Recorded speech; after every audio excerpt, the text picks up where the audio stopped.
तकरीबन 1-2 दिन हम सड़कों पे रहे हैं, जिस तरह के पता नहीं हमारे साथ सुतीली जो सी माँ अपने बच्चे के साथ बर्ताव करती है उस तरह हमारे साथ बर्ताव किया गया है। और जहाँ तक बात है डेली अलाउंसेस की, उसके अंदर मैं ऐड कर दूँ कि 2023 के अंदर हमारे इस टीम के अंदर 9 से 10 प्लेयर हैं जो 2023 के अंदर पाकिस्तान टीम में थे। उनके 5 से 6 टूर्स के डेली आज भी पेंडिंग है, जो कि 30 से 40 लाख रुपए बनता है। वो तमाम जो उनकी डेली अलाउंसेस हम भूल के पाकिस्तान हॉकी फेडरेशन के साथ 2024 से हमने काम करना शुरू किया। 2023 के अंदर मैं आपको इवेंट्स गिना सकता हूँ, Asian champions trophy India, Asian games, 5 side Asia cup, Johor Bahru और जूनियर वर्ल्ड कप। ये 5 इवेंट्स हैं जिसके डोमेस्टिक डेलीज भी और इंटरनेशनल डेलीज भी पाकिस्तान हॉकी फेडरेशन ने प्लेयर्स को देनी है, जिसके अंदर हमारे जो से इस टाइम टॉप प्लेयर्स हैं वो भी पार्टिसिपेट कर चुके थे। अच्छा राना साहब, ये बताएं वापस कैसे जाना है? कोई फेडरेशन की तरफ से कोई गाड़ी शाड़ी आपको लेने के लिए आई है या कैसे जाएंगे? नहीं, हमारी मेरी अपनी गाड़ी आई है, सब लोगों की अपनी गाड़ी है, तो अपनी गाड़ी में जाते हैं। आप कैसे जाएंगे भाई? मैं इसके साथ जाऊँगा। लिफ्ट लेके जाएंगे? लिफ्ट क्या, फेडरेशन की तरफ से कोई गाड़ी नहीं आई है ऑफिशियली आपको? नहीं फेडरेशन। अच्छा सर, आप बताएं वापस कैसे जा रहे हैं? कोई फेडरेशन की तरफ से कोई गाड़ी शाड़ी आई है आपको लेने के लिए? नहीं, वो आप सामान पड़ा ऊपर करवा रहे हैं आपके साथ, बाकी पहुँच जाएंगे इंशाल्लाह। ऊपर पे जाएंगे आप? जी जी। कौमी खेल हॉकी एक बार फिर तनाज़े की जद में है। ऑस्ट्रेलिया के दौरे से वापसी पर कौमी हॉकी टीम के साथ जो कुछ हुआ उसने खेलों के निज़ाम पर संगीन सवालात खड़े कर दिए हैं। प्रो हॉकी लीग में शिरकत के बाद कौमी टीम जब लाहौर एयरपोर्ट पहुंची तो न कोई प्रोटोकॉल मौजूद था, न सरकारी गाड़ी और न ही पाकिस्तान हॉकी फेडरेशन का कोई नुमाइंदा इस्तकबाल के लिए आया। खिलाड़ियों को खुद ही घरों तक पहुंचने का बंदोबस्त करना पड़ा। किसी ने दोस्त से लिफ्ट ली और किसी ने मोबाइल फोन निकालकर ऑनलाइन टैक्सी बुक कर ली। सोशल मीडिया पर इस सूरत हाल पर शदीद गम और गुस्सा देखने में आया।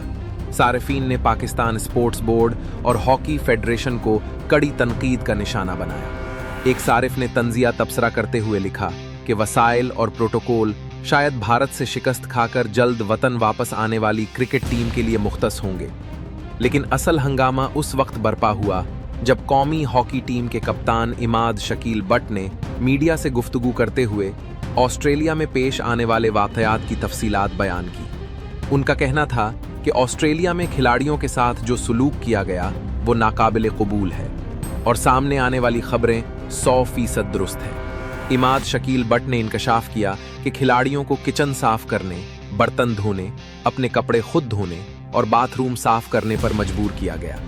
उनका कहना था ये वो लड़के हैं जो मुल्क के लिए जान तोड़ मेहनत करते हैं। अगर वो सुबह उठकर पहले टॉयलेट साफ करेंगे और बर्तन धोएंगे तो मैदान में क्या कारकर्दगी दिखाएंगे। कप्तान ने इल्ज़ाम आयद किया कि खिलाड़ियों को बताया गया कि वो 3 वक्त का खाना सिर्फ $115 में खुद मैनेज करें। उन्होंने कहा कि टीम मैनेजमेंट ने खिलाड़ियों को ज़हनी मरीज बनाकर रख दिया और स्क्वाड में तफरीक डालने की कोशिश की गई।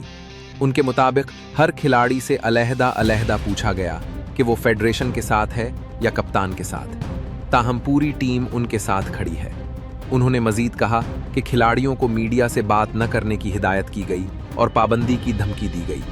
इमाद शकील बट ने वाज़ेह किया कि वो PHF के कोड ऑफ कंडक्ट को तस्लीम नहीं करते और किसी दबाव में नहीं है। उनका कहना था कि जो ज़्यादतियां हमारे साथ हुईं हम सब जानते हैं। दूसरी जानिब पाकिस्तान स्पोर्ट्स बोर्ड की डायरेक्टर जनरल नूरेश सबा, जो एयरपोर्ट पर खिलाड़ियों के इस्तकबाल के लिए मौजूद थीं, मीडिया से गुफ्तगू में इंकशाफ किया कि बोर्ड ने ऑस्ट्रेलिया में होटल बुकिंग का बंदोबस्त किया था और अदायगी भी की गई थी।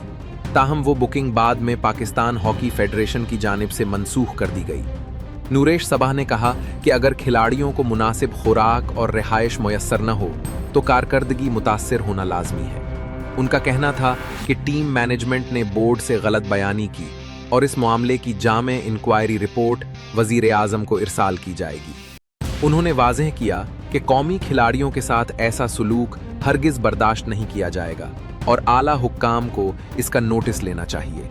तमाम तर हंगामे के बावजूद कप्तान इमाद शकील बट ने कहा कि पाकिस्तान टीम में वर्ल्ड कप और ओलंपिक्स जीतने की सलाहियत मौजूद है, ताहम टीम की दुरुस्त सिमत के लिए फौरी तौर पर गैर मुल्की कोच की ज़रूरत है। अब सवाल ये है कि कौमी खेल के खिलाड़ी आखिर कब तक इंतज़ामी नाअहली का बोझ उठाते रहेंगे और क्या इस बार वाकई जिम्मेदारों के खिलाफ कार्रवाई होगी या मामला भी दीगर तनाज़ात की तरह वक्त के साथ दब जाएगा।